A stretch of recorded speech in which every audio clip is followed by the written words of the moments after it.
Since North Korea's founding in 1948, it's known just two leaders, Kim Jong Il and his father, Kim Il-sung. If Kim Jong Un, seen here in a childhood photo, succeeds his father, it would continue the only successful hereditary transfer of power in a communist nation. Educated in Switzerland and North Korea, he's thought to be roughly 27 years old, but little else is known. Obviously, these things are very tricky, but the U.S. government appears to have devoted considerable resources to interviewing every single person that it could track down that has had contact with Kim Jong Un.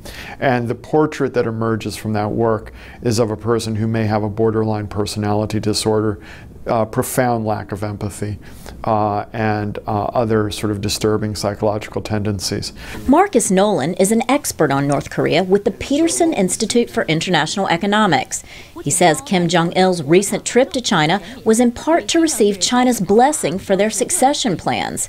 Nolan says fragmentary intelligence suggests that blessing did not come. The Chinese, according to these rumors, had done an analysis similar to the United States government and reached similar disturbing conclusions about Kim Jong Un, and politely suggested that perhaps other leadership options be considered. As international condemnation of North Korea swirls over its alleged sinking of a South Korean warship, North Korea is finding itself more and more isolated.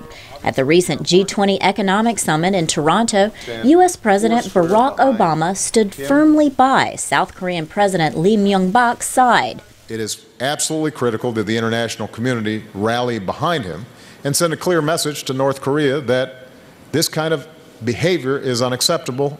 North Korea responded by threatening to bolster its nuclear capability. Just saber-rattling or more? Bruce Klingner is a Northeast Asia analyst at the Heritage Foundation. We've had times in the past where they claimed that they had a more powerful weapon than atomic weapons, which made us fearful of biological weapons, and it turned out it was simply the indomitable spirit of the North Korean people.